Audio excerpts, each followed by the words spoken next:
You can now hear Movie Heaven, Movie Hell on Stitcher. Stitcher is radio on demand. Listen anytime, anywhere. Stitcher is an award-winning free app that lets you listen to all your favourite shows, plus discover from 20,000 news, entertainment and sports shows. You can also create your own custom playlists. Stitcher is available on iOS, Android, Nook, iPad and in over 4 million car dashboards. It's on demand and it's on the go. No downloading, no syncing, no wasted memory. You can stream your favourite podcasts from Stitcher. Don't have Stitcher? Download it free today at Stitcher.com or in the App Store. And please leave us a review and rating on Stitcher. Thank you.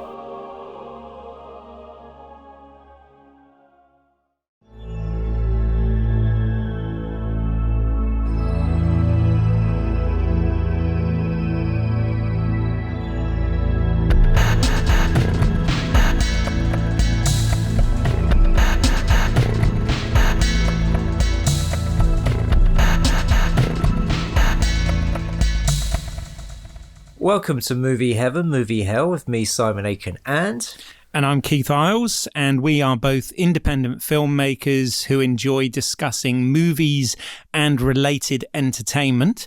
And for this podcast special episode, we are really pleased to be joined by filmmaker John Walsh. So welcome to the podcast, John. Hi guys, good to be here.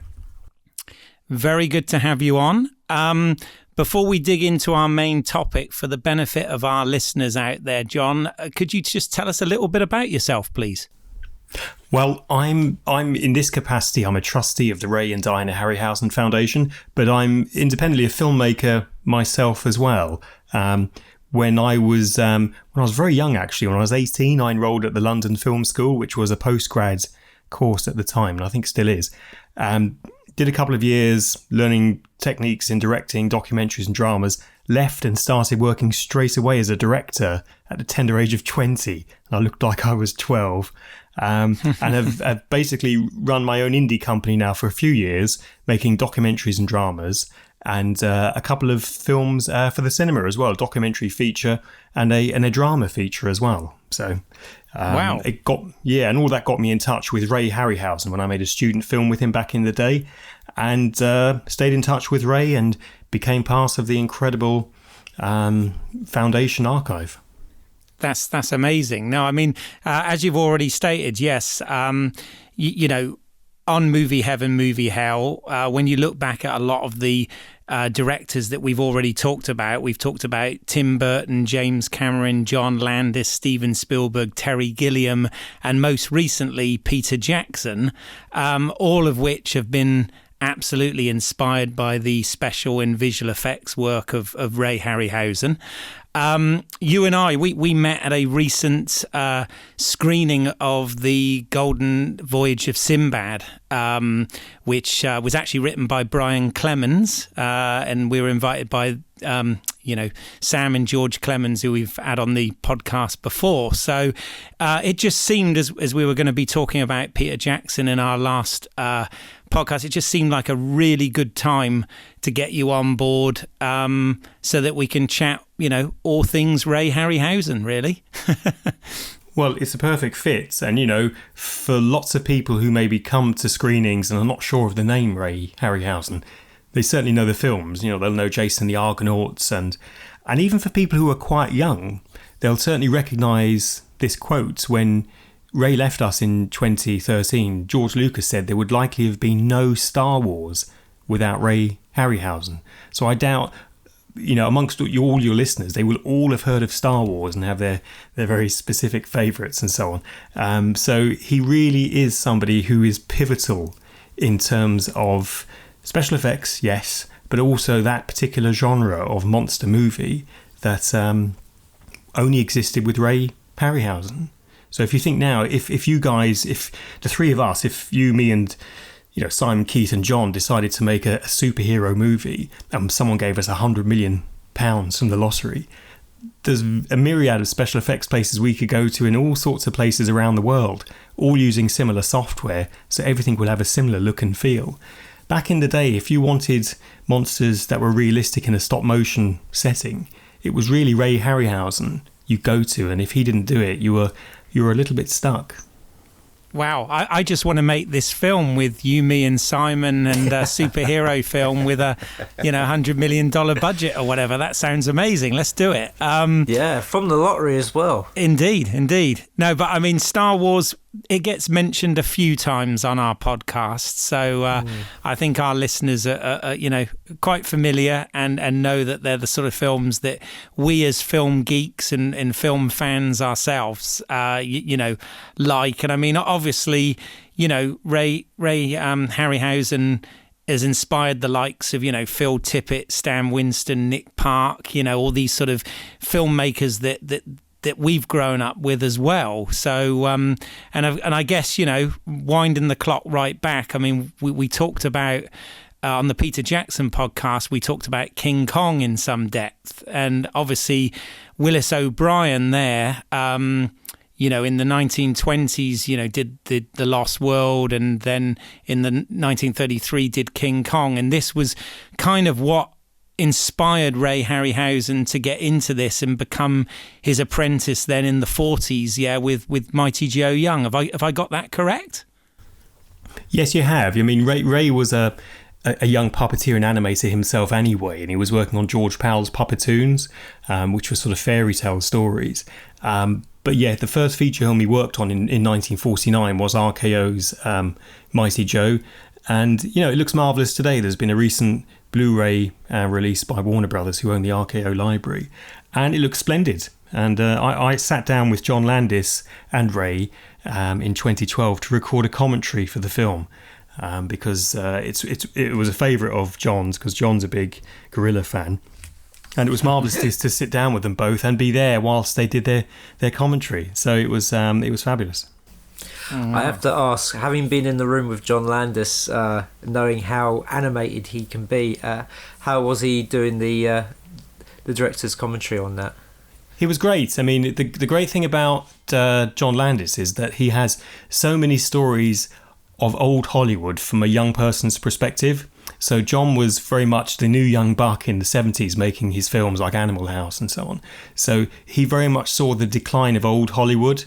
So when you go into the commissary at RKO, and when you'd see people sat around, whether it was John Ford or other sort of luminaries, there's a unique take from a young person's point of view about these old Hollywood greats.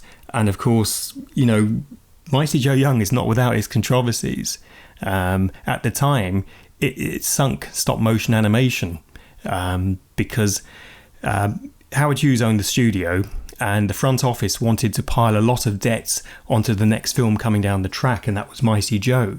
So to show losses in one spot, effectively, which is an accounting sort of trick, you pile all your losses onto one particular film coming down the track, and it happened to be Mighty Joe Young, so people had the perception of, these films with trick photography must be particularly complicated and a big risk, so we won't go near them. So it kind of slowed things down almost to a stop for Willis O'Brien, who worked very infrequently after that.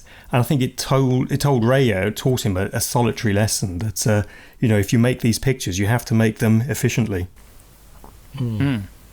Absolutely. No, I mean, it's interesting that this sort of harkens back to pretty early in the era of cinema. Indeed, and I guess when you look at the work he's done, it sort of falls into, there are creature films, there are sci-fi films, with flying saucers and stuff, and then there's like the Greek mythology films, and of course the Sinbad films. So he's got these. He kind of went in sort of different waves with this and tried different things. It very much looks like he was constantly sort of experimenting with new stuff and trying to redefine what he was doing. Oh, definitely. And for every, as we mentioned at the 45th anniversary screening of Golden Voyage of Sinbad, for every Sinbad and Jason, there were films that didn't get made. And in the Foundation's archive, we're finding things all the time, from the follow-up to Clash of the Titans, which is called Force of the Trojans, to other Sinbad adventures, Dante's Inferno, his version of War of the Worlds, there are lots of very exciting projects that have gone thus far unmade.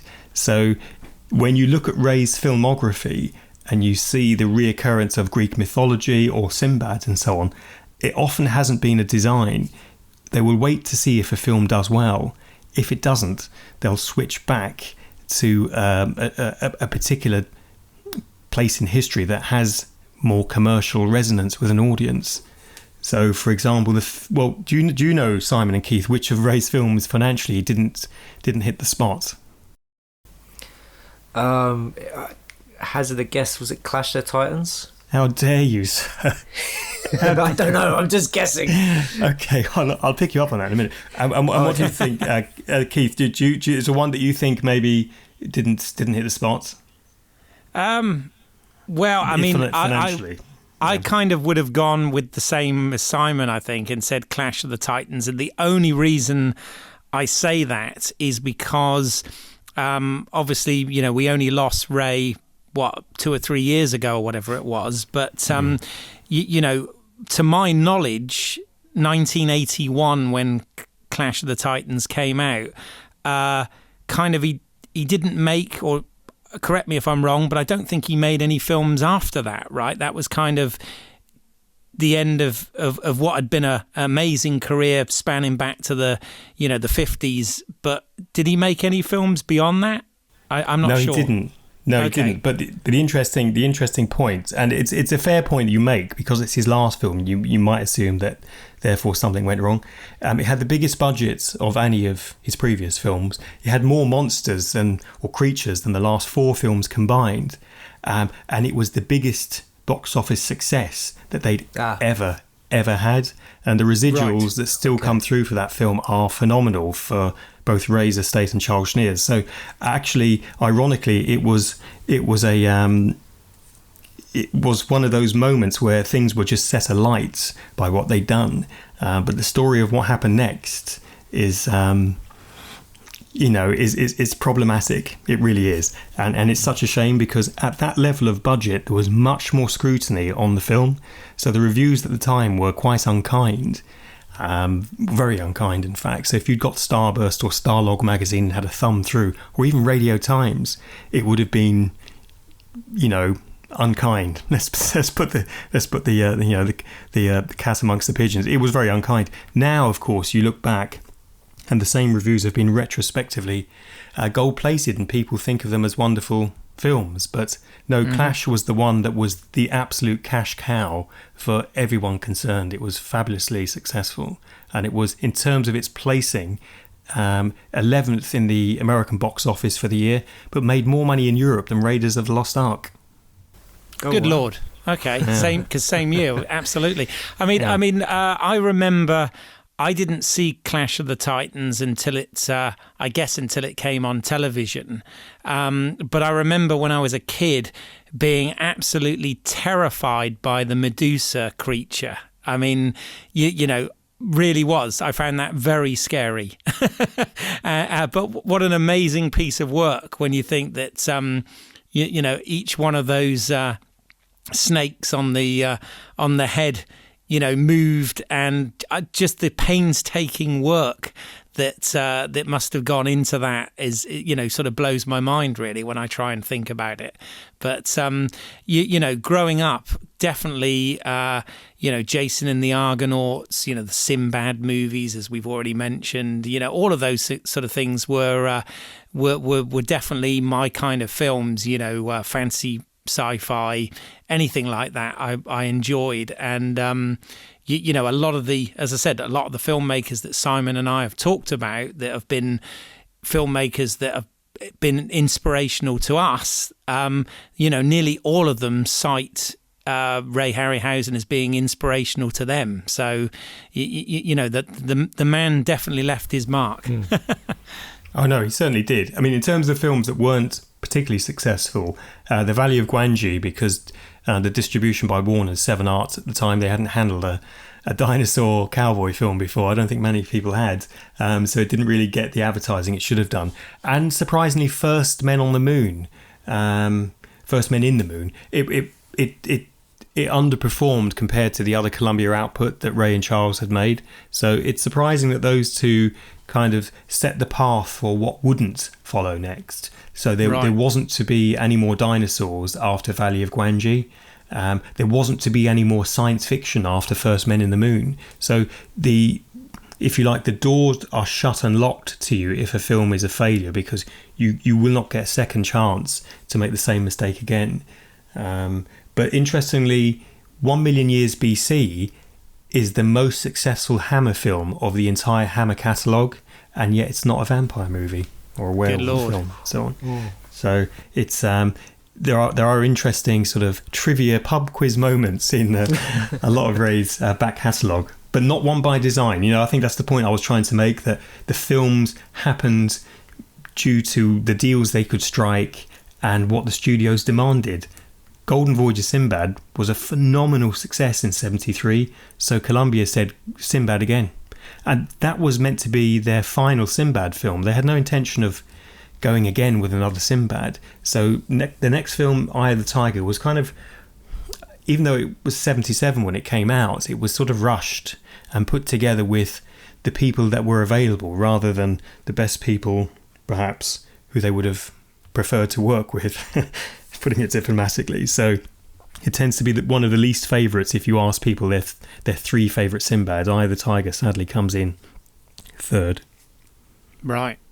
Saying that though, I still quite enjoyed Eye of the Tiger. I remember seeing that on Saturday mornings as a kid. Yeah, no, it's definitely, it is one of those Saturday mornings, Bank Holiday Monday, Christmas Bank Holiday films, isn't it? Yeah. Well, I remember the advertising around it because, at the time, obviously, Star Wars Weekly and whatever was coming out, and I remember there was always ads on the back for, Sinbad and the Eye of the Tiger. So it's very early memories there, but I remember all of that stuff for sure.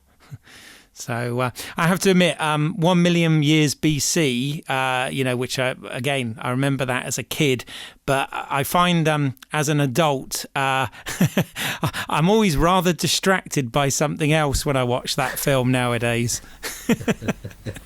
Well, it's a funny thing, we think of the film as a bit of maybe a bit of a children's film or something, but we worked with Studio Canal to help them put together the new Blu-ray, which has the longest version cut of the film, including the sort of the black and white earthquake at the end. It's incredibly violent. I mean, there are some really sort of 15 rated violence in there where people are having their heads knocked against rocks, and it's really brutal, some brutal murders. But Ray tells a story that working with Raquel Welch, she would constantly take a small pair of nail clippers to her bikini to make it smaller and smaller because she wanted to appear more and more seductive. Oh my God. But she didn't realise that films were shot out of continuity. I mean, you guys know this, Keith, because you make films as well. So, of course, at different points in the film, her bikini is different lengths. The fur, because it's been trimmed, which is quite a bizarre set of behaviours from Raquel Welch. But yes, like I said, very distracting. Very distracting. Yes. But interesting though that's Hammer's most successful film. Yep, financially their biggest box office success. Good Lord, who would have known? There you go. Fair enough. Well, I mean, to get into this a bit more. Can you tell us, what was... I mean, obviously we know that you contacted Ray Harryhausen, etc., but winding the clock right the way back, I mean, what was your personal journey in terms of discovering Ray's films and, your favourites and growing up with them, and what prompted you to, then want to contact him and stuff like that? Can you talk us through that a little bit? Yeah, sure. Well, I was always happy to go to see anything at the cinema. I was a real kind of cinema buff, even as a kid. My mum would always scour the papers, so for half term there would always be a Disney re-release, which is fine. I mean, I'm not a massive fan of cats and dogs having a sing-song around the piano, but if that's the only thing on offer, you're not going to say no. But when things came along like Sinbad that were the appropriate A certificates, or U certificate as they used to be back then, then I was enthralled by the monsters, and I was fascinated by how they actually created such large creatures and how the special effects were achieved. And I had a basic knowledge of animation. I knew how the Disney films worked with cell animation, but there was very little information around at the time, with magazines. And even Ray himself would rarely give full interviews to magazines about special effects. So for me, a touchstone moment was, I think, Golden Voyage of Sinbad, and then Eye of the Tiger and Clash of the Titans. When I got my own Super 8 camera, when I was still in secondary school, I started doing my own claymations and different time-lapse photographies. But I was fascinated by the whole world of stop-motion animation being used outside of a cartoon context and outside of children's animation to be used as effectively photoreal adversaries with adult actors in adult sort of situations. And interestingly, in Ray's films, there are very, very few children. And I like that. I like something that looked as if it could be something I could aspire to. Maybe I could be Sinbad or Jason and so on. So when I got my Super 8 camera, I set about making my own short films. And then in 1985, I was a BBC Young Filmmaker of the Year on the Saturday Picture Show, who'd taken over the competition because screen tests had been cancelled. But they still had some people to send certificates to. When I was doing my A-levels, I applied to the London Film School, or the London International Film School, as it was called back in those days. And I was surprised when I had an interview and they said, yes, we'll take you after your A-levels. So I was 18, and everyone else at the school I went to was either 25 or 26 and older. And I didn't know anyone that old. Their parents and relatives, but I had no one in my social group. None of my peers were that old. So it was quite an interesting experience going to a film school where it was 16 and 35mm film. During the third term of the first year, you're required to make a sync sound 15-minute documentary on film. And sync sound just simply meant that the camera you had didn't make any sound, so you could record synchronized sound on a separate tape machine, a Nagra machine. I always thought it would be fascinating to do something with Ray Harryhausen. I'd read that he lived in London. I opened a BT phone book, found him under R. Harryhausen at number 2 Ilchester Place, Holland Park, and asked my parents if I could use the phone. It was back in the day when, different times of the day had different rates for minutes and so on. I think it was cheaper after 6 than it was before 6, and I think between 9 and 1 it was a different price. So I rang him. He answered the phone himself, and it kind of slightly threw me. And it's like, hello, this is Ray Harryhausen. And I was like, oh, now what do I say? So I kind of, spluttered out that I'm a film school student and I was interested in doing a documentary, and can I come and meet with you and so on. So I went to meet with him at his house. He showed me some of the creatures that he had in his office. And it just sort of went from there. So I shot this 15-minute film looking at the creatures, following him as he did some sort of research at the Natural History Museum and the London Zoo, and got some marvellous sort of photography of the creatures. And then to top it all, and this is what sort of a brass neck I had as an 18-year-old, I contacted Tom Baker's agent and asked if he'd do a free narration for my film. And surprisingly, he said yes. So I was a little bit shocked by that. So I had this particularly good, which I didn't realise at the time, this particularly good calling card of a fairly straight-laced documentary. It wasn't about the usual film school subjects like, tattoos and prostitution and all these sorts of inaccessible things you couldn't show commissioners on television easily. And there was my little mini biopic with Tom Baker's voiceover. So it was marvellous. It was, I think, the film that really got me started in television. When I left then a year later from the film school, that was the film that I suppose got most noticed on my show reel. I started working as a director, started getting commissions, and sort of one thing sort of led to another, and it was sort of a snowballing effect. But I stayed in touch with Ray all those years. He used my little short film to show sometimes at festivals to give a general introduction to who he was. And in recent years, I sat down with him because I asked him, why haven't you recorded commentaries for films like Clash of the Titans and the Sinbads? And he said, well, because nobody asked. I said, oh, because I know you'd done a couple for the early black and white ones and for Jason. I thought maybe you didn't like it. He said, no, nobody asked. I said, well, do you fancy doing them? And he said, well, he was well in himself, but the thought of dragging to even a Soho dubbing theatre or recording studio to sit down with headphones on and technicians running around, he didn't find very conducive. And I knew from most of my factual work for TV that you get better results from people when they're at home. So if you can put somebody in a home setting, then they'll, commentaries, the best of them, are a form of regression therapy. So if your subject can remember things they hadn't recalled before, and that's what started to happen. We started on Clash of the Titans and worked our way backwards through all of Ray's films. I brought a full documentary crew with me. We filmed them as well as recorded them in sort of very high quality. And we now have 25 hours worth of these high quality digital film and audio recordings that are part of the Foundation's oral history. And we release segments of these in our podcast, which I hope you don't mind me plugging on your podcast. No, we're going to do that anyway. So yeah. And so if you tune into the Ray Harryhausen podcast on iTunes and SoundCloud, you can hear clips that have previously unreleased of Ray chatting about his film, his work, his collaborators. And Ray asked me to become a trustee of his foundation, which he'd set up in the mid-1980s.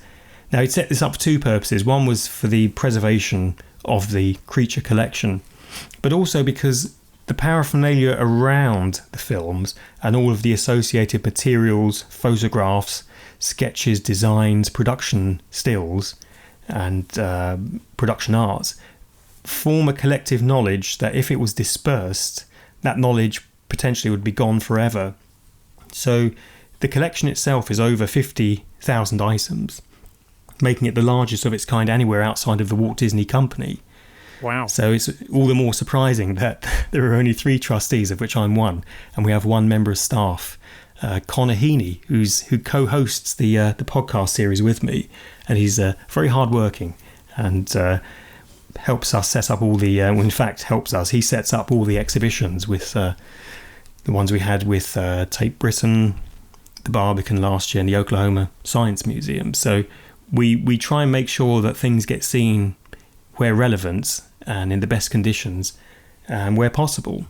And now Ray's work is more relevant than ever. So as you touched on with Clash of the Titans, the reason there wasn't another film after that was because the reviews were very unkind and said that the new guys from the Star Wars films, ironically, had taken over Ray's technique and had advanced on it using motion control and go motion blurring and so on and so on. And yet now we are returning to stop motion in a way that's the traditional form that Ray did it, whether it's films like Isle of Dogs, which is opening soon, all of the Nick Park films, the stuff that Tim Burton has made with Frank and Weenie, Nightmare Before Christmas, so on and so on. Stop motion is now a big box office again.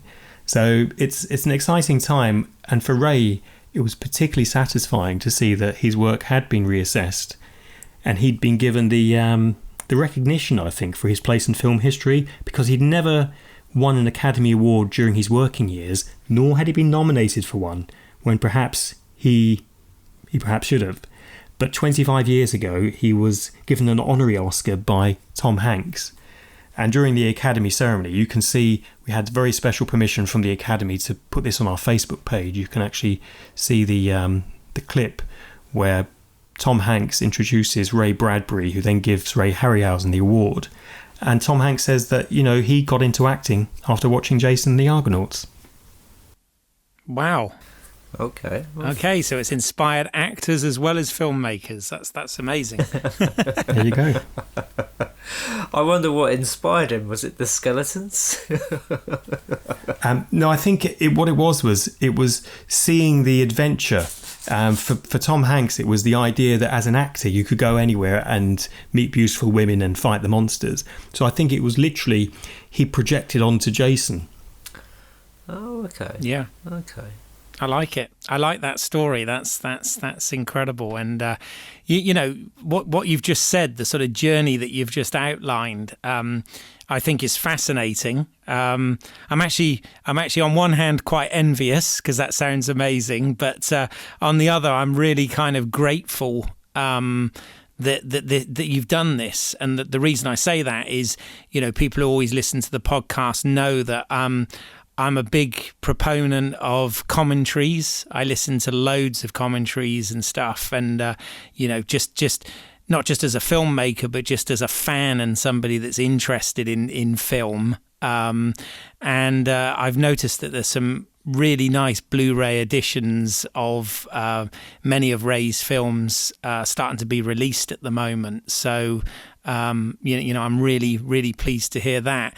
And then in terms of the preservation side, I think that's really important also, because, it is a different art form.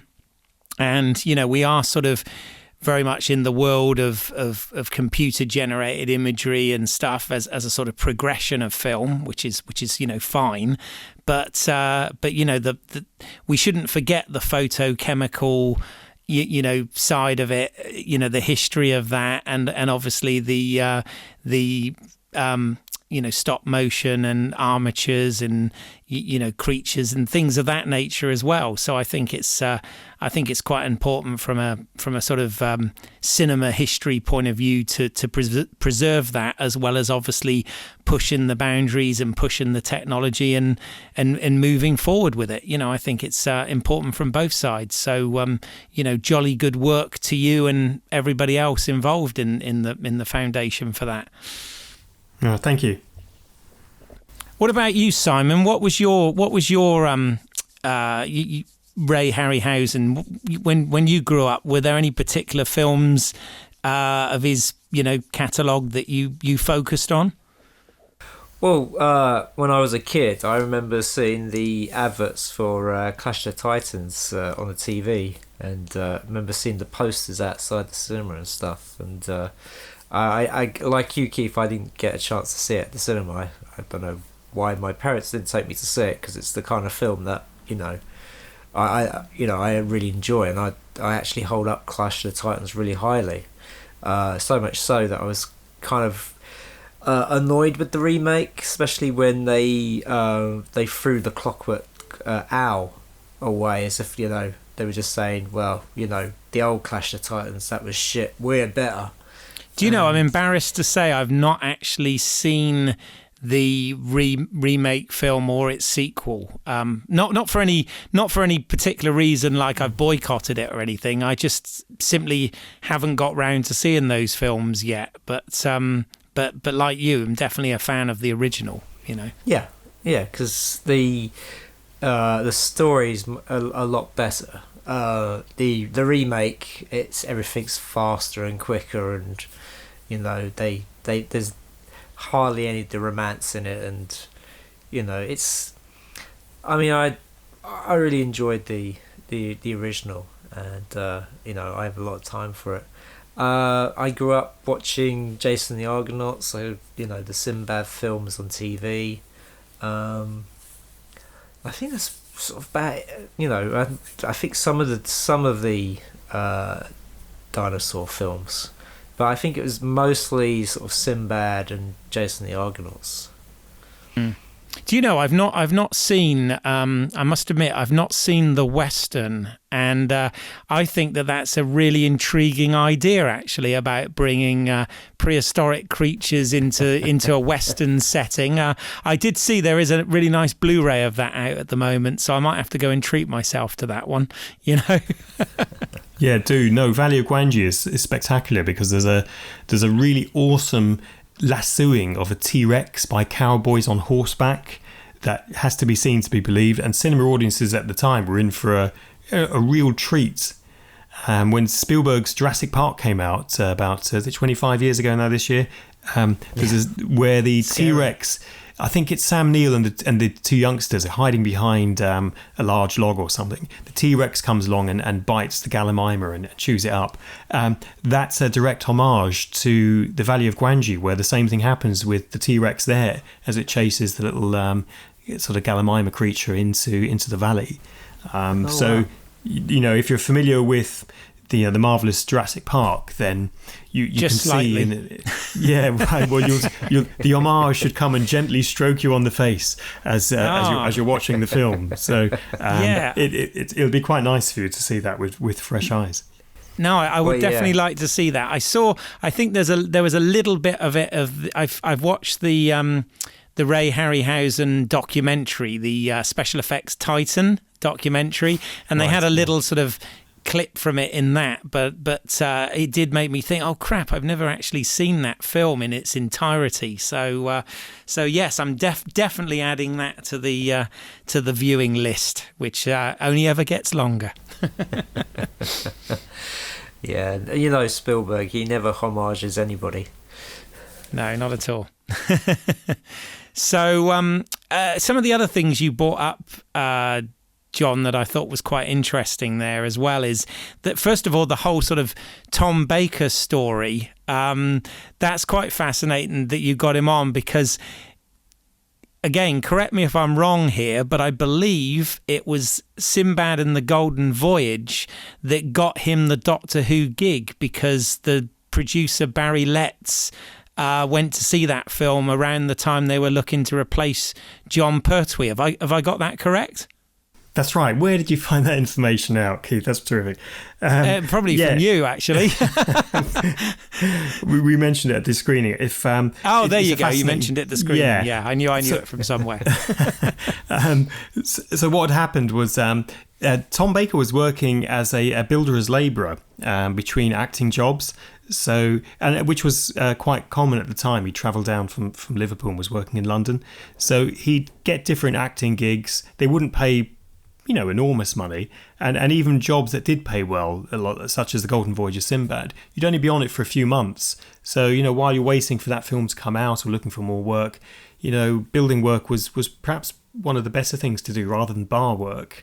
I think if you get introduced to alcohol too early on, as Tom did after he took the role as Doctor Who, then it can be a bit more difficult. But he was working on a building site when he came home and got a note through from his agent who'd rang the landlady at the house where he was staying. And Doctor Who producer Barry Letts had been in Leicester Square one wet Wednesday afternoon, saw Golden Voyage of Sinbad, had already spoken to different agents and had offered the role around, and it had been turned down by people like Ron Moody for a second time, because Ron Moody was offered it before John Pertwee, as legend goes, and he played, of course, Fagin in the musical version of Oliver, and he's a terrific actor. I saw him recently in A Tales of the Unexpected, and you can get a sense of how he would have played that quite intense professor role. And yes, he saw him as Kura in Sinbad, and he's really magnetic in that film. He's really a hypnotic presence. He had a meeting with him the next day and pretty much offered him the role of Doctor Who. A role that really, I think, saved Doctor Who, or maybe invigorated it during the 70s, because for many people, they vote Tom Baker as their most favourite Doctor of all time. I'm one of them. So, very iconic role. And Ray had worked with another Doctor who'd appeared in two of Ray's films. I could throw this out to you both, Simon and Keith, if you know who the other Doctor was and what were the other two films. Is it Patrick Troughton? And, correct. I'm trying to think. Jason the Argonauts. Yeah. Don't know. That's the other one. Well, the other one was when he played Melanthius in Sinbad and the Eye of the Tiger. Of course. Yes. Okay. There you go. God, I'm liking this trivia section. We might have to add this to our regular podcast, the trivia section, although we do try and throw loads of it in anyway. But one of the things I wanted to mention as well is I always find this quite interesting, that when you look at the work that Ray did from, the 50s up to, Clash of the Titans, obviously, all of these films have directors attached to them, like any film. But what I think is quite fascinating with Ray Harryhausen is, everybody always refers to them as Ray Harryhausen films rather than, necessarily mentioning the director. And from what I understand is, Ray was more than just the effects guy. He very much was involved in the entire production and did direct the actors in those scenes that involved live action mixed with his stop motion. Are you able to expand on that a little bit more than I have? Yeah, no, definitely. So where Ray separates from people like Dennis Muren, Phil Tippett, Stan Winston, is these people bring their artistry to a film that's already been set up, and they're asked, will you please come on board and create The Predator? Will you please come on board and create RoboCop? And so on. Ray initiated the ideas himself with producer partner Charles Schneer, and effectively Ray was a Hollywood producer. So between him and Charles Schneer, they would produce these films. They'd pitch the ideas, they'd get the development money, they'd create concept art, and in some cases some maquettes. And then they would choose the crew, which was essential, the cast, and the director. You know, if you get the right director like Nathan Duran or Gordon Fleming, then it's going to be a really happy marriage. If you don't, it's not. It's going to be a very unhappy marriage. So Ray was very much in charge. So at the time, though, they weren't considered Ray Harryhausen films. I mean, if you picked up some sort of fan magazines, he had his own fan magazine, Ray Harryhausen FX, and he'd be mentioned in Starburst and Starlog. But generally speaking, when you'd see them on release, the posters wouldn't say new from Ray Harryhausen, or in the same way you'd see it from Walt Disney. It would say Walt Disney's Aristocats, Walt Disney's Sword in the Stone. It never really said Ray Harryhausen Sinbad. So it's only since he's retired and gone into sort of golden retirement years, and VHS and DVD box sets have tried to find a commonality between titles, that they've been rebranded as Ray's films. So I think at the time for some directors it was difficult coming in when pivotal scenes you had to kind of step to one side as Ray Harryhausen would direct those scenes, because it's essential you have the right background plates material, because you know where you're going to be placing the creatures and so on. So as I say, some of those associations were particularly fruitful and some weren't. I'm not sure if I should name names, but Sinbad and the Eye of the Tiger is an example of where it could have been better cast and better directed. So, you know, as a result, it was a sort of an end to the relationship at Columbia Pictures. So, you know, you have to be careful who you choose, because the legacy, and, you know, we know this as filmmakers, if you start working with people who can let you down and it's taken you so many years to get somewhere, then they've got your entire legacy on their shoulders with you. So it's vitally important that you have the right team. But, you know, Ray had a fair amount of clout. As I say, he was a co-producer on the film. So it was decisions that were made jointly. But Charles Schneer was a very different personality to Ray Harryhausen. They were chalk and cheese, good cop, bad cop. I mean, there were lots of interesting stories about Charles Schneer.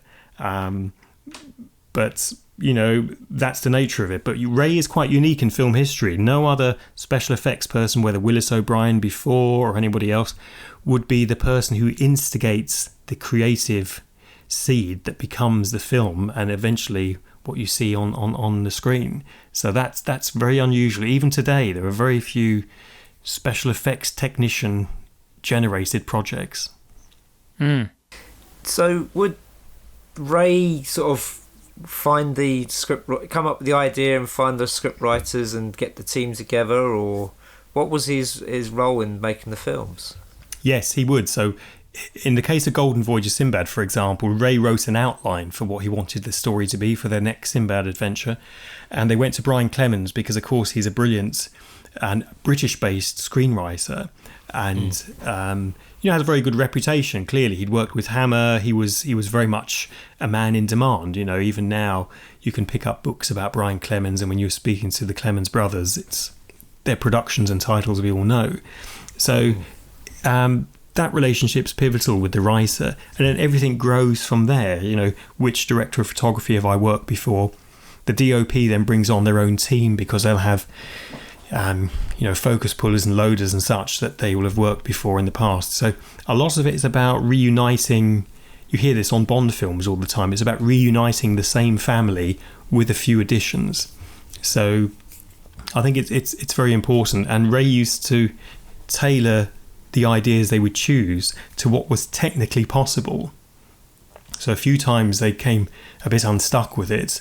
When they made the first colour film, Seventh Voyage of Sinbad, it was difficult to get the quality in the background plates because the colour stocks weren't of the sufficient clarity as the black and white stocks had been. Ah, right. Yeah. And then when you get to First Men in the Moon, the first anamorphic film, so shot 2:3:5:1 or CinemaScope Panavision as some people think of it, very difficult to create rear projections in those situations because of the necessity to distort the film at the point of shooting upwards and then redistort it horizontally for projection. It created hotspot effect in the rear projections behind the creatures where the models would be placed. So a lot of that had to be rethought as travelling mats, which kind of really destroyed the budget. But Charles Schneer, Ray's producing partner, was insistent they went for this very, very widescreen effect because television was taking a big bite out of cinema audiences. So it was something that they were very aware of, as was 3D. They nearly did one of the films in 3D. So Ray very much tried to embrace new technologies and new techniques, but he was the driving force. Yes, I mean, it's kind of interesting that you bring up the point about them doing sort of CinemaScope to try and compete with TV, because the other day I was watching How the West Was Won, which was a different technique where they used 3 cameras side by side to Cinerama, yeah. That's right, yeah.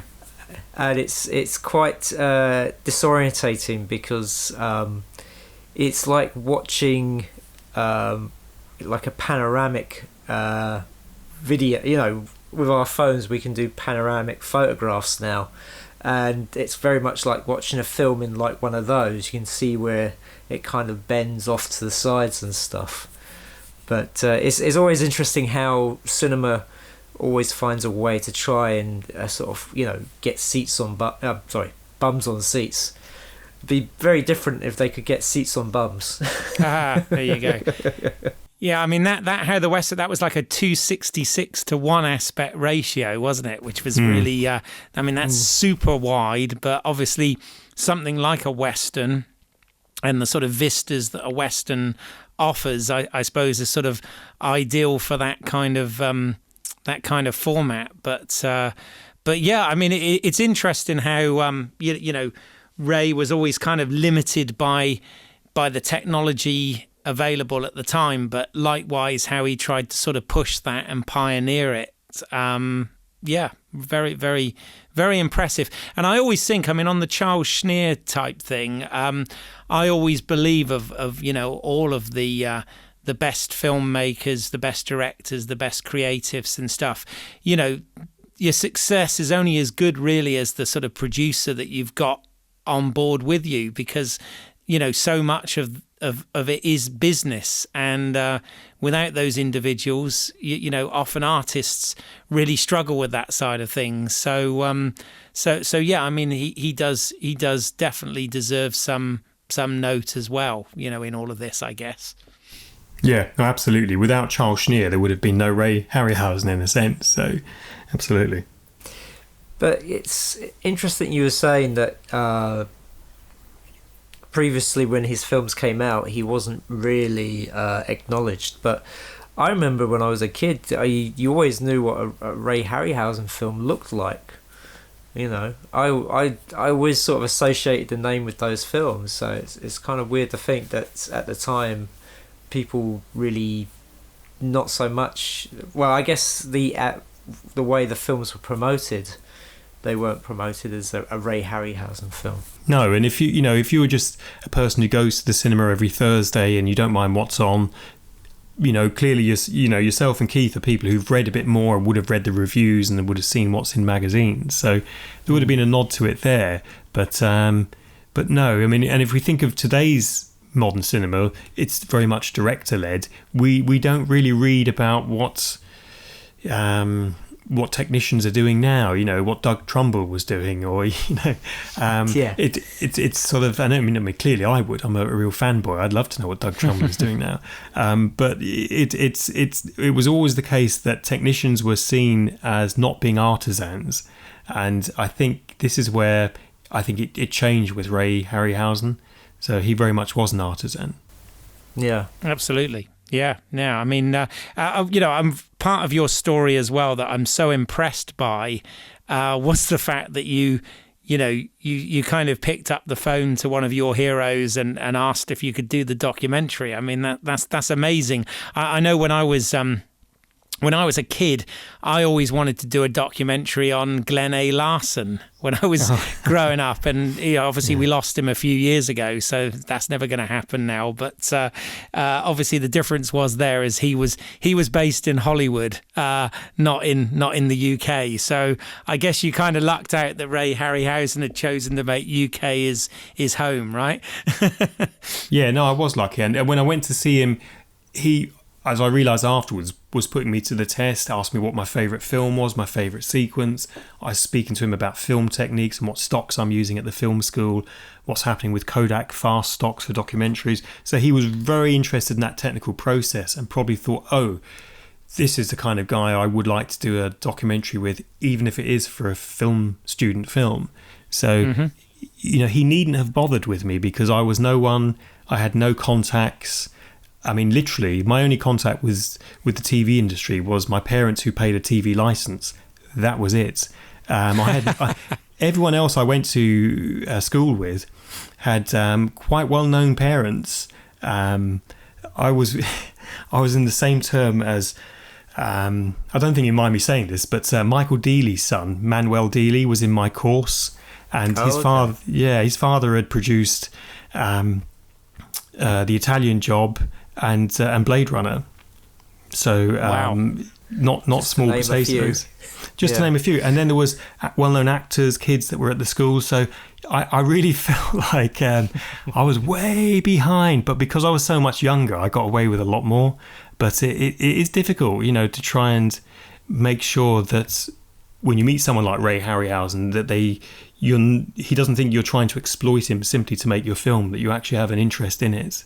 And when I give talks now I do talks for the foundation that I charge for that go, and the money goes to the restoration of the creatures. But when I do talks to industry folk, when I speak to film students, one of the first things I ask the room, and this will be blown now because everyone listens to your podcast. I ask them. Not everyone. I ask the room, what's the single most important thing? If, for example, you're making a documentary, a single film documentary for the BBC, what's the single most important thing to have for that film? And it kind of travels the room between having the best camera or having the most money or possibly having good access. And it often, the real question doesn't get answered. The answer never comes from the audience. And it's, I can give you both a chance to chip in if you think you know what the answer was or... Well, I would have gone with good access, but I guess good subject matter.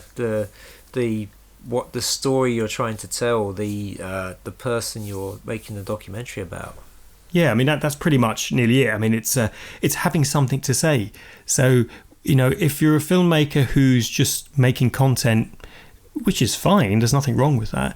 But if you have nothing particularly to say, you don't have a unique voice, then there will be no reason to come back and recommission you, or there'll be no reason to ask for your take on what's happening maybe in some aspect of social Britain today, whether it's Grenfell or homelessness and so on. So to create your own voice, which is quite difficult, it's not an easy thing to do, but to start with having a clear voice and a clear way of how you want to make your film and having something to say will really set you apart from everyone. Yeah, I mean, I think you need what I'd say are the 2 Ps. Yeah, you need to have passion and permission if you want to do that, basically. Well, I've done it with one of those Ps. Sometimes with one of those Ps, it's more exciting. So if you've done it with passion but no permission, you can make no permission part of your film. Indeed, yes. But you've got to have a point of view. Well, think about that film. The guy went and shot in Disney World with no permission. I try to remember what it was called, but I remember that was the whole selling point of it, was that they went into Disney World and sort of shot it without any permission at all. Wow. I have to try and remember what that film's called. But you're right. For if you went to a commissioner and said, "Guess what? I've got no permission," they'd chuck you out of the building. So, so you're right. You know, permission is kind of key to getting a commission. But yeah, I mean, for me with Ray, it was a credibility test. You know, people had asked him to do documentaries before. He didn't like the creatures being filmed up close, and in fact, I wasn't allowed to film Medusa at the time. So he told me. I told him which creatures I was interested in filming closely, and then he told me which ones I was going to be allowed to have. So and filmed in his house. I mean, I didn't take them away or anything. So he was rightly protective of the legacy of the creature collection. No, absolutely, and so he should be. But no, it's good that you did it. In fact, interestingly as well, I'm going to give you a plug here on this as well. I bought recently a magazine that's come out this month called Infinity. It's a magazine that reminds me very much of the sort of magazines I used to get when I was a kid, you know, the likes of Starburst and Starlog and, you know, that sort of thing.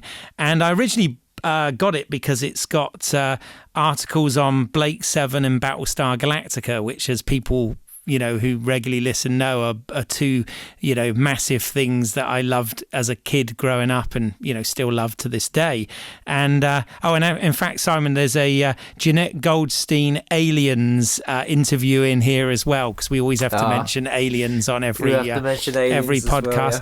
But there's actually a whole interview, John, with yourself about Ray Harryhausen, a whole spread in here, which was quite impressive, with pictures of you looking, yes, like very young with him, and then a picture of you with him and John Landis, you know, I guess not long before Ray left us. Is that right? Yes, that's right. We were in touch with Alan Bryce, who creates that magazine. He's the publisher through Hemlock Books for Infinity. And he was interested in me writing a piece about the foundation. And I said, well, look, you know, I read Infinity before and I like its kind of retro vibe. I could do something that talks about my first experience of seeing Clash in the cinema and trying to get it on VHS and so on. And he said, oh, yeah, do something. We'll have a look. And yes, it became that six pages, I think it was, in the end. It did, yes. Quite a spread. And it made me laugh when you mentioned about, because again, it made me think of my childhood. You mentioned about having to raise £1.50 to get the look-in comic adaptation of Clash of the Titans or whatever, which did make me chuckle. I remember those look-in adaptations, you know. And you had to get them while they were there, because within a week or two they'd be gone. And that's it. You couldn't really order back issues or ask the newsagent any questions. It's you have to get it when you see it. That's one of those things, isn't it? You know, if we've got any millennial listeners out there, they're probably scratching their forehead right now, going, "Oh, couldn't you just Google it?" They're thinking, "How old are these guys?" They're trying to guesstimate our age. We're ancient, think, you know? Hey, we're not that old, ish. I remember buying a copy of Looking when it had Star Wars in it. So yeah, I remember. Yeah, there you go. Oh, what a great era, though. I'm sorry, but it was a bloody brilliant time. So and you know, obviously, Ray's films were they were a big part of it. Well, because of the success of you know, Star Wars, and you know, suddenly we'd get reruns on television of you know, all of the previous science fiction series, and we'd get a lot of Ray's films being shown, because you know, there was an interest in that whole, you know, what people used to consider special effects type, you know, fantasy films and all that sort of thing, and amazing stuff, you know. So I mean, I guess another thing to mention about Ray is he obviously had a very special relationship with the other Ray, as in Ray Bradbury, right? Yes, that's right. He'd grown up effectively with Ray Bradbury. They were good friends growing up, and they worked kind of loosely together on the Washington Post short story that Bradbury had written, and it became the basis for The Beast from 20,000 Fathoms. They did have plans to work on other projects together.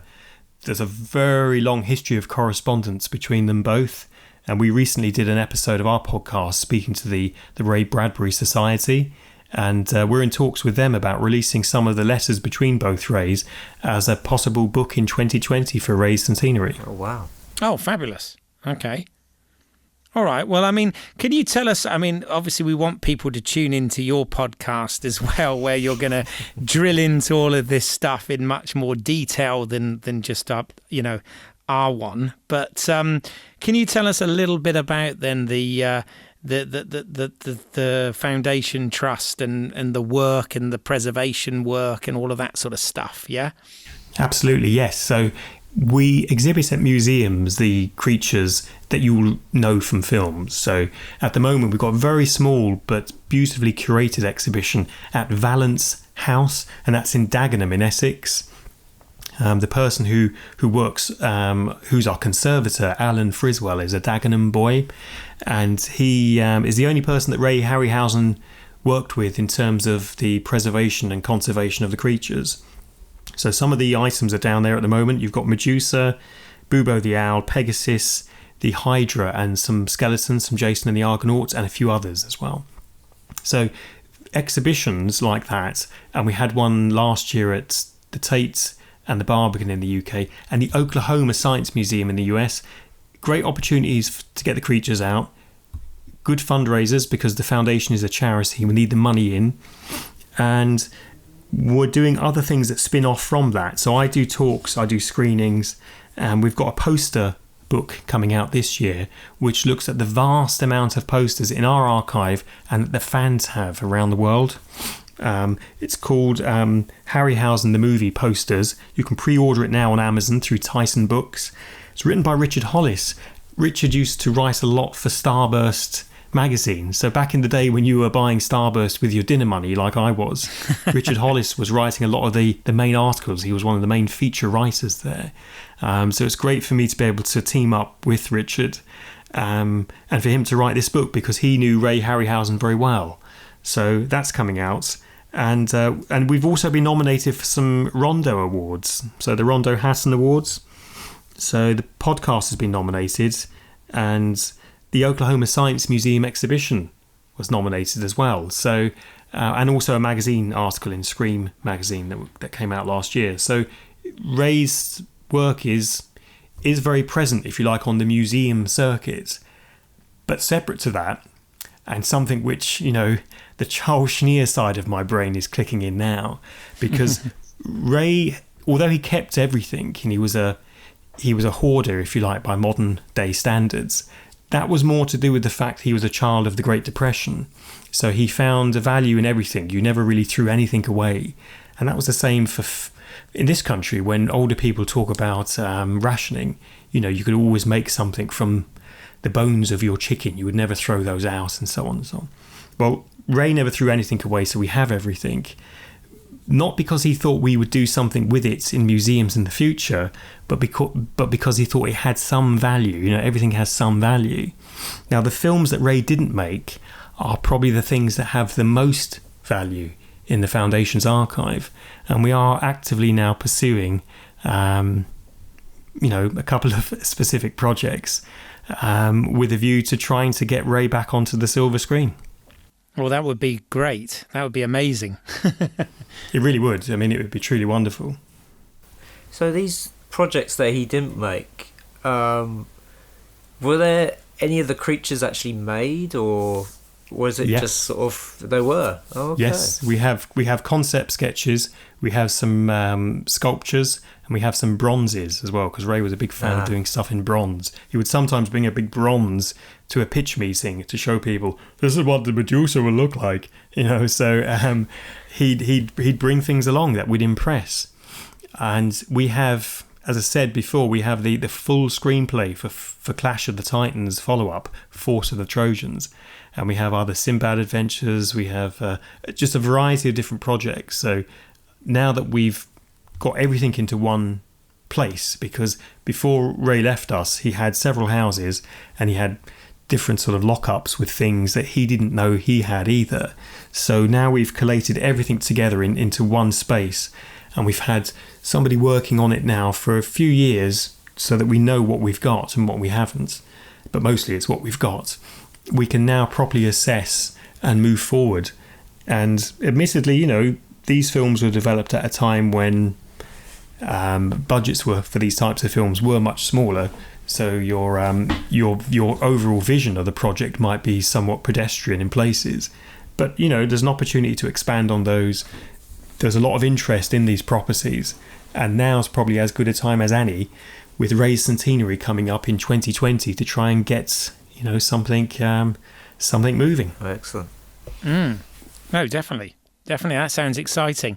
I mean, one of the things as well, I was having a chat with one of our podcast friends, Jason Finn, about this the other day.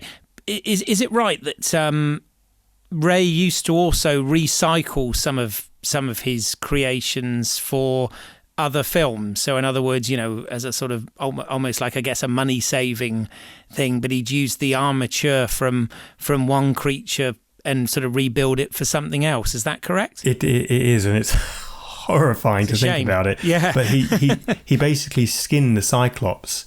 So with a knife, he cut the skin off of it and skinned it so he could use the armature for something else. And in the end, he didn't use the armature for something else. In more recent films, from sort of, I suppose there's very few films he did that in. I mean, it's really the early films. So from, I guess, Mysterious Island onwards, nothing was really recycled. I think one of the Trogs was recycled for Calabos, for Clash of the Titans, from Eye of the Tiger, but we have most of the creatures in their original form. But he did occasionally recycle because making the steel armatures for inside was very time consuming and relatively expensive as well. Yeah. No, I can imagine. But and the other thing I think that's important for us to sort of mention here, because again, it's quite mind blowing to think about this. But when we look at modern cinema and we look at the amount of artists, often digital artists nowadays, but the amount of artists that are involved in the creation of these type of visual effects or special effects action sequences. But Ray, he did most of this on his own. Is that correct? He did all of it on his own, up to Clash of the Titans. So everything, the backgrounds, the foreground miniatures, creating the models, the armatures, the sculpting, putting the hairs in the creatures. It was a necessity in one way because the budgets they had, although they weren't B pictures, they were always sold as A pictures. They were very small budgets. You look at Golden Voyage of Sinbad had it was under $1 million, the budget for that. So it was a particularly low budget, and they had to turn things around very, very fast indeed. So there wasn't always the opportunity to get more technicians on board, and plus Ray would have found it a distraction. But for Clash of the Titans, where there was so much animation, they needed to bring in a couple of other animators to do sequences with Bubo and with Pegasus. Ray pretty much worked on his own. But if you think of the commissioning process or the green light process in Hollywood, if you're head of the studio and you just commissioned a new Sinbad film, it's going to be maybe 2.5 years before it hits cinema. You could have been moved out by then, and the incoming head of the studio will get the credits if it's a success, and if it's not, they'll blame your legacy. So long lead dramas or documentaries for television, I get this as well. If it's going to be a long lead project and you're not going to resurface for a year or more, people don't really want to know, because it's such a musical chairs in terms of management and in terms of ownership of a success.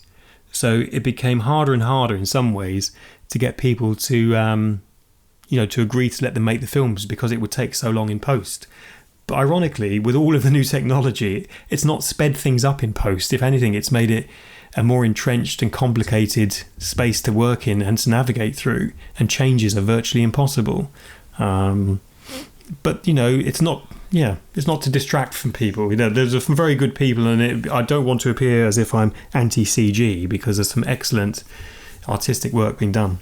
I was going to say, I remember when CGI was first being used, and the talk was that it was going to bring the cost down. It was going to make the cost of feature films a lot more cheaper. But if anything, it's gone the opposite way. The amount of money now spent on these films is so much more. It's more than the I guess the gross product of some countries is what's spent on one film.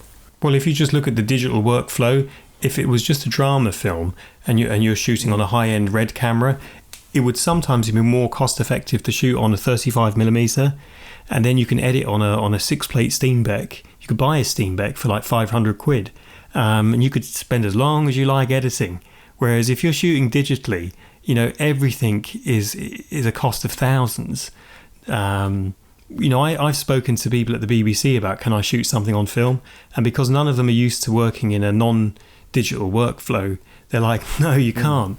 And even though you explain to them, it could actually work out cheaper if we do it this way with the lab time and everything else. They're like, no, I'm not familiar with a non-digital workflow. So photochemical effectively has died out because of that. And even now, when big movies come back to the cinema, it will be a DCP of Blade Runner or Silence of the Lambs or whatever's had a 4K scan, which I'm all in favour of. There's nothing worse than seeing a ropey old print that's got frames missing at the changeover. And Ray would agree, he never liked well-known organisations on the South Bank showing really bad prints simply because they're on film. I mean, that's a nonsense. The filmmakers' toes start to curl when they see a print, from 30 or 40 years ago that should have been junked, being showed to a ticket-paying audience. Well, I worked at a cinema, and we had a few prints in that was a bit worse for wear. I remember one Halloween we showed a print of Ghostbusters, which I imagine did come from was it 86? 84. It's 84. 84, yeah. Sorry. I was alive then.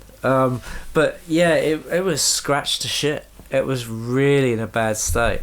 And I also saw like the Lost Boys, where they had, I think, whole bits missing of scenes. It was, it's when a print's that bad, it really is hard to watch. Well, that's why Ray approved all of the new scanning of his films, the 4K scans that Columbia have done of all of his projects. They kept him informed of what they were doing, and it's great because the films look better than they ever did. And in the case of a 4K scan, that's a better quality than you would have got in the cinema at the time from a print from an Interpos. And of course, stereo sound. None of Ray's films except Clash of the Titans were released theatrically with stereo sound. So it's lovely to have stereo sound on the films because it gives them it just makes it feel more like what people would hear when they go to the cinema normally. So the Golden Voyage of Sinbad had a lovely stereophonic sound, and when you know how that originally sounded like, it's literally night and day by comparison. It really is wonderful. No, absolutely. So why then, after Clash of the Titans, did Ray not make any further films? Was it to do with this whole thing about the time versus budget to actually turn projects around? It was, up until Clash, they'd done most of their films with Columbia Pictures. They couldn't meet the budget that Clash of the Titans needed. Sinbad and the Eye of the Tiger was something like $3 million. They needed $15 million to make Clash, so only MGM was prepared to put up the money for that. The film was wildly successful, but MGM were going through its own really big problems and effectively went into bankruptcy about a year or so after Clash of the Titans. Not because of Clash. If anything, Clash probably helped it stay solvent for longer than it should have done. The special effects landscape was changing rapidly. The reviews were quite harsh for Clash of the Titans. And Charles Schneer was interested in, unbelievably, working with somebody new for special effects. So that was inevitably going to put a wedge between the two of them. And Force of the Trojans, which should have come out in 1984, then didn't happen. And something else did happen around that time. Columbia Pictures released a very big budget film called Krull. Oh, yes. We've talked about that on this podcast, yeah. Which, personally, I like Krull. I mean, a lot of people would say, oh, it's a terrible film. It lost a ton of money. It cost a ton of money. It lost a ton of money. It had a Cyclops in it. It had flying horses in it. It even had a stop-motion spider by Steve Archer, who'd worked on Clash of the Titans. And the film tanked. So it was almost sort of the final nail in the coffin for that type of fantasy film, where there was a voyage, and there was a hero, and there was a monster, and so on. And although it wasn't a Ray Harryhausen film, it could have been. I think that put paid to Force of the Trojans properly happening anywhere else. And, you know, things move on quickly in Hollywood. If you're not making films, then you've pretty much been retired. And, you know, Ray never felt he had retired as such. And as much as he'd say to people, oh, I've retired, that was my last movie, that wasn't the true story. The true story was he was trying to get things going for a while. I think it's only when he received the Lifetime Achievement Oscar from Tom Hanks that he went into a new and more satisfying phase of his life, where he became the Grand Master of Special Effects, was honoured as and found his rightful place in history, received a Hollywood star on the Walk of Fame, and started speaking, doing lectures, giving interviews, and holding court, basically, with the great and the good from Hollywood, who are now the young people going to the cinema in the sort of 60s and 70s, were now the young people who'd grown up and were making Lord of the Rings or Terminator and so on, Jurassic Park. So he lived long enough to see that, but it took him a long time to realise that his retirement had started on the day Clash of the Titans was released. Wow. Yeah. No, I mean, I guess they all went on to sort of, space-bound movies and stuff, at that point. But it's kind of a shame that he wasn't able to do any more. But very, very, very good that he was at least, recognised and honoured for what he did achieve. I remember I was kind of gutted because he did a sort of Q&A conversation at the BFI a few years back, and for whatever reason I couldn't actually make it. I wasn't able to go to it. I think it was a work thing or something, and obviously not long after that he passed, and I was like, damn, I never got the chance to see him and hear him talk about his work, but hey, there are other means to hear that now, so that's good. There are through our podcast. Was that the 90th birthday celebration you're talking about? I think it may have been, yes. Right, because that was filmed by BAFTA, and if you go onto BAFTA's YouTube channel and search on it... I'm aware of it. Yeah, so if you search for Ray Harryhausen 90th or the Ray Harryhausen BFI, that should pop up, and you'll be able to watch excerpts from the ceremony and see Peter Jackson and Ray and everyone else, and John Landis, who hosted that night. So there's an opportunity for you to revisit. Right. No, I must do that for sure. Yes. Well, what about, obviously we've talked a lot about Ray, which is great. And obviously there's movies there that we love and, has inspired other movies that we like. But what about yourself and your film projects? Tell us a little bit more about that if you can. Well, when I got started in working in TV, I was interested in sort of areas around social mobility and social justice. And what I was finding is there were very few documentaries in prime time around issues that affect us all, but maybe we don't necessarily want when we've got some much more passive viewing planned. So I was one of the first people to send teenagers on gap year experiences for television. I did Channel 4's first anger management series, Don't Make Me Angry, that brought psychologists into people's homes. On BBC Two in 2006, I made Headhunting the Homeless, which was quite an important series for me because it looked at how homeless people could get work with big corporate companies like Marks and Spencer's, Press and Monge and Waits Construction. But it was played opposite Channel 4's Wife Swap when that was in, I think, its second series. And so my show played in a prime slot on BBC Two. And I think we were 3 concurrent Wednesdays and we got nominated for Griersons and BAFTAs and what have you. But we beat Wife Swap in one of our 3 episodes. And I'd been shooting for a year and a half making this series. And Channel 4 were like, this is very interesting, come and see us. So I was headhunted across by making a show called Headhunting the Homeless. Headhunted across by Channel 4 to speak to them about making programmes. And it was around about that time I realised that if I can attract commissioners to invite me to speak with them, I have much more chance of surviving and staying afloat in an industry which is notoriously competitive and has a very high churn rate amongst people. I must say I've been quite lucky. I've been making TV now for a long time and made programs on subjects that aren't necessarily what people would expect to see in prime time or on BBC One. And in 2010, I took the unusual step of standing for Parliament and filming my experiences and my adventure. And I was warned by lots of people, don't do it. And I did it anyway. And it was quite successful for me. So Tory Boy, the movie, as it was called, came out in... unbelievable, yeah. It was going to be a... 2 10-minute films that Channel 4 News were interested in showing. And it was all about tribal politics and how people are prepared to switch brands as they are prepared to switch politics. And I'd always been a Labour voter, and so I was interested in switching to see what it was like. And although it's slightly more complicated than that. And so the 2 short films that I had intended making, Channel 4 News had already indicated they wanted them. And that was going to pay for part of my, or all of my campaign up there in Middlesbrough, lovely sunny Middlesbrough. And of course, I uncovered a bit of a political scandal instead. So I came back with 72 hours, and with the help of Fremantle Media, who look after some of my back catalogue, I was able to put it into cinemas twice. Once in 2011, and again when the election happened again in 2015.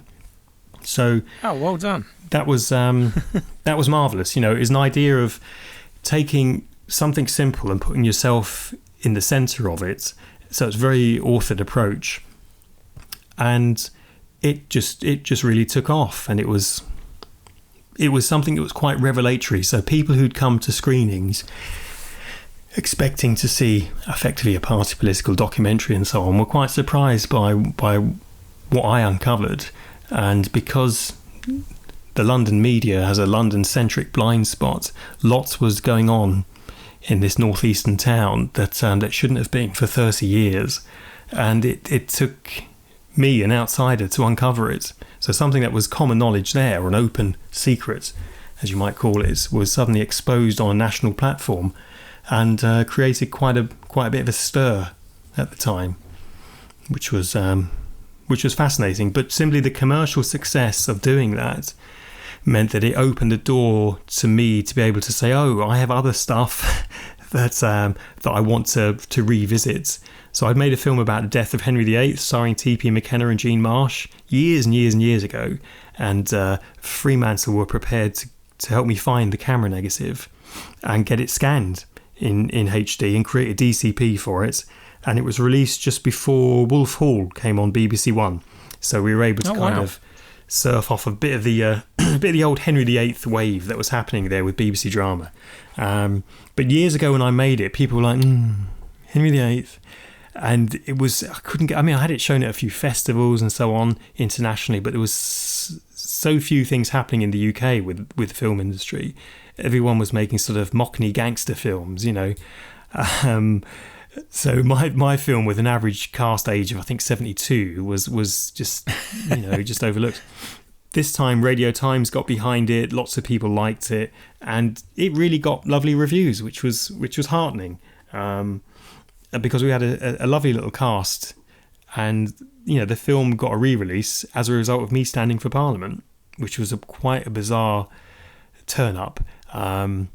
And so a new bridge was built with BBC Drama as a result of that, because some of them came to the screening. So, all of these projects I'd done in the past, whether it's my short Ray Harryhausen film or this Henry VIII film called Monarch, they all seem to have this sort of second life.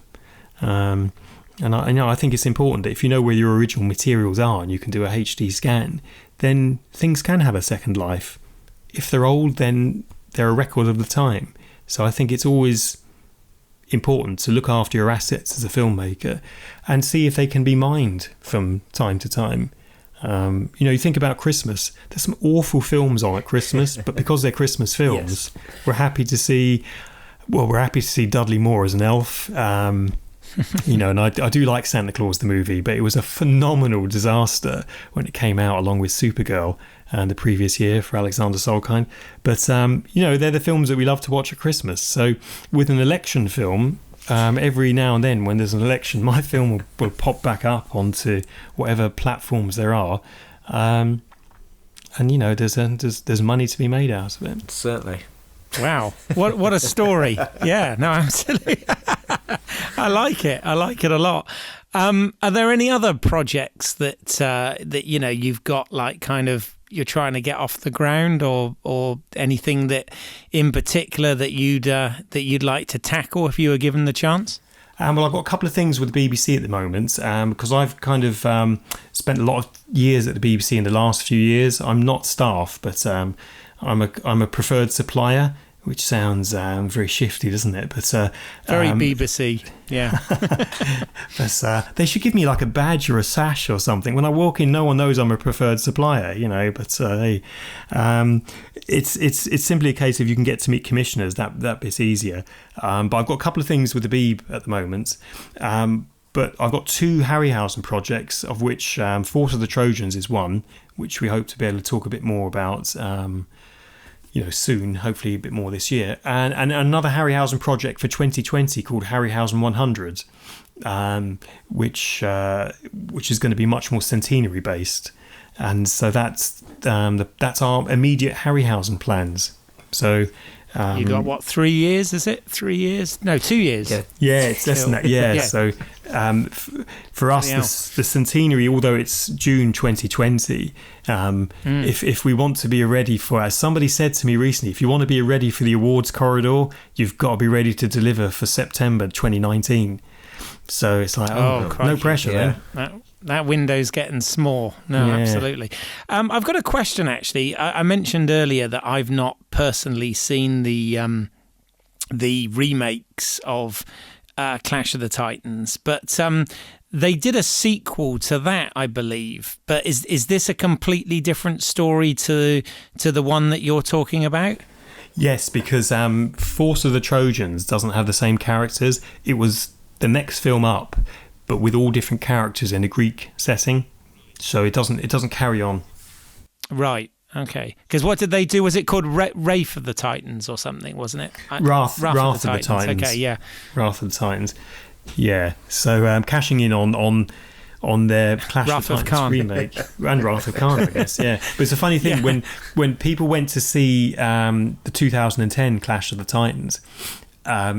It actually got people talking about Ray's film, and so that got re-released on Blu-ray, and it was a point at which people could revisit Ray Harryhausen. And although people went to the cinema, I don't think they had the same sense of enjoyment or wonderment as when they first saw Ray Harryhausen's film. And we've shown at the BFI Clash of the Titans from 1981 to a family audience a couple of years ago, and to be honest, I was quite anxious that young people who are quite sophisticated these days would find it, not to their liking. And I was delighted that they're absolutely enthralled by it, and some kids were watching it through their fingers. And it was only when Medusa's head gets cut off and it's really gory, I realised, oh, hang on, this is really, really violent. So some kids absolutely just loved the violence and became immersed in it because they weren't aware that stop motion is a lesser form of filmmaking. They were just aware that it's different. And some kids said they just found it creepy the way the creatures moved. So, if you can keep people in their seats for 2 hours and they're used to seeing, as it were, more sophisticated Avengers-style creatures, then it shows that Ray's films still have a place, and not just with old guys like us, but with, new audiences. Yeah, no, I'm quite relieved to hear that, because I often wonder whether, sometimes, these films that I liked, that used stop motion effects or practical effects or model effects, etc. I often wonder how much of that is actually nostalgia and how much is it working in terms of telling the story and engaging the audience. So the fact that you said that there were young people in the audience, kids of today in the audience that could that were still sort of moved and frightened and impressed by watching the sort of old stop motion effects there, I actually find that quite encouraging, because I think you're absolutely right when you say it is just another form of telling the story. It's not it's not that there's anything wrong with CG, but at the same time, does that need to be the only way to get that information across? And I think the fact that, like you said, young people there reacted to it means that's answered that question. No, it's not the only way to do something now, which is I think quite encouraging. Exactly, and at the Golden Voyage of Sinbad screening, there were quite a few young people and some children, and they sort of very much enjoyed it and had favourite moments and had scary parts and so on. And I think as we move forward, the idea of doing something bespoke, handcrafted, individual, one-off, I think that's coming back. And it's not just a dewy-eyed sense of the past, hoping it will come back. I think there's a real demand for something else. And something different, not necessarily something new or more advanced, but something that's a new immersive experience. So, had Ray been around, he would have almost certainly embraced modern 3D technology, and perhaps maybe some form of computer render as well, or go motion blur. But, sadly he's not. But I think there's always a way to bring the old and new together. No, absolutely. Well, they put it so there was definitely one big kid sat in that Sinbad screening, and that was me. So it was really good to see it projected like that. So good stuff. Yeah, I was going to ask you one more question, John. It's putting you on the spot a little bit, so apologies. But as you know, our podcast is called Movie Heaven, Movie Hell. And I didn't ask you to think about this beforehand, but if you had to give your personal movie heaven and movie hell of Ray's films, what would you pick? Well, for movie heaven, for my fave, I suppose it'd have to be Golden Voyage. It's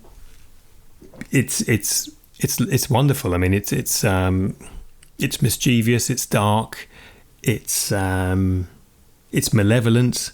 It really creeps people out. I had I people similar age to myself who hadn't seen the film, and they said they were very creeped out by the figurehead when it came alive. And it's I think that film has a real power and a real sense of foreboding, and I think it really captures a certain moment in cinema history.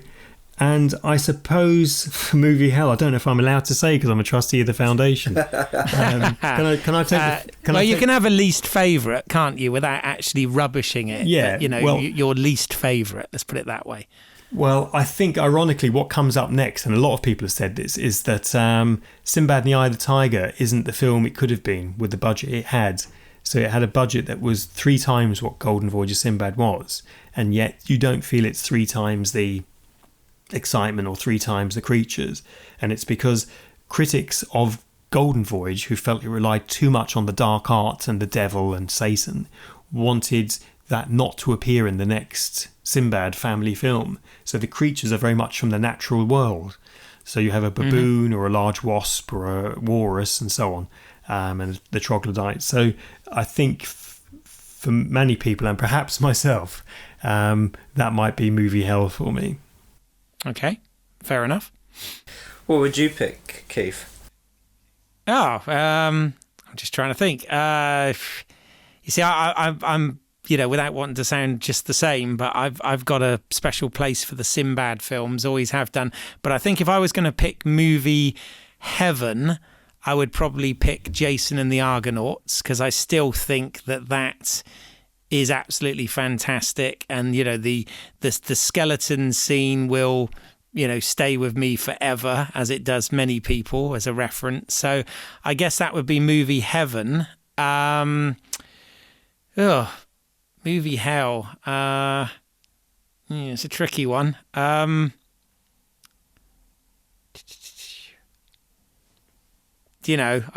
see. It's all very well for me to ask these questions when I haven't thought about how I'd answer them myself, Yes. isn't it?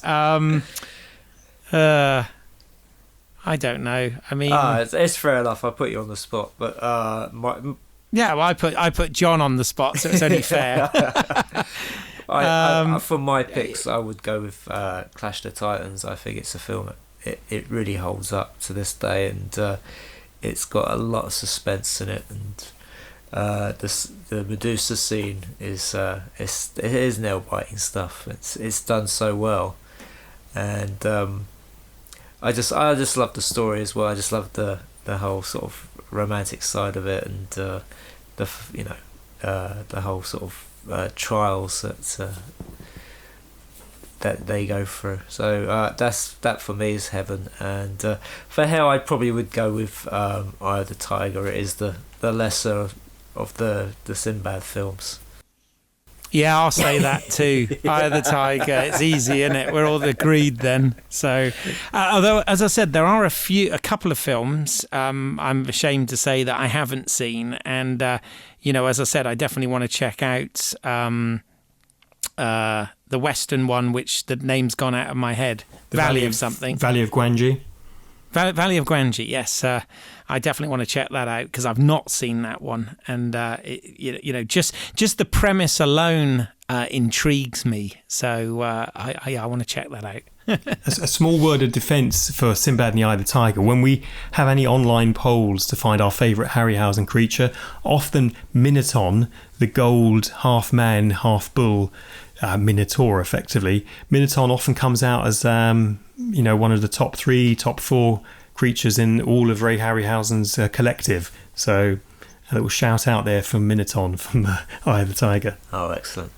There you go. And of course, there were a lot of Ray Harryhausen imitators as well, weren't there? I mean, there are other films that have come out using similar techniques that aren't necessarily done quite as well. But I guess that's a whole nother podcast. Yeah, Jack the Giant Killer and other films that we shouldn't mention in the same breath. Yeah. Yes. Okay. Fair enough. Well, please then use this opportunity to to plug the podcast and any other things coming up regarding either Ray Harryhausen or things that you're doing yourself. Where can people find it? Excellent. Well, you can find more about the foundation at rayharryhausen.com, where you can find our Facebook and Twitter links. And you can also find links to our podcast, which is available on iTunes and SoundCloud. And it's imaginatively titled the Ray Harryhausen Podcast. We have the book coming out this year, the poster book, and we have different exhibitions planned. So we'll have more information about that later in the year. And of course, we've got the Rondo Awards. So if you feel like you want to vote for us, we're mentioned in 3 categories. So the Oklahoma Science Museum for Best Exhibition, Scream Magazine, an interview I gave there last year about the Valley of Gwangi, actually.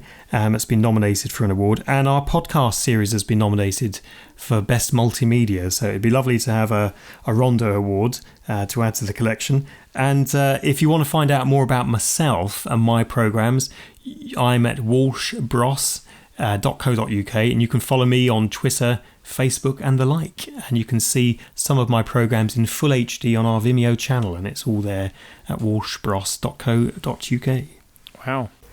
And Keith, where can people find your work? Well, I'm not quite as well organised as John here, but if you go to YouTube and put in British Eyles, that's EYLES, as in my last name, you can see short films that I've written, produced and directed on there. I'm in one of them as well. And if you want to see other work that I've done, if you put my name into IMDb, many, although not all, of the credits are there.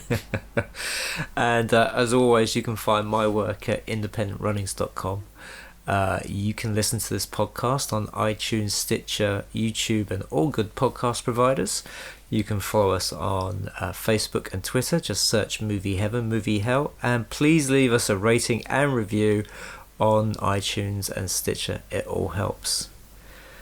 So that just leaves me to thank our guests for coming on. Thank you, John. Thank you. It's been great speaking to you both, Simon and Keith, and I hope I can come back and maybe tell you a bit more about what we're doing in the future when we have new developments. Oh, we'd love you to come back. Yeah. Oh, definitely. Yeah, definitely. We, if you're happy to come on, we're happy to have you back, because as you've probably noticed, we've always got stuff to talk about. Absolutely. And it just leaves me to thank you, the listener, for listening to the podcast. And please join us again for the next episode of Movie Heaven, Movie Hell.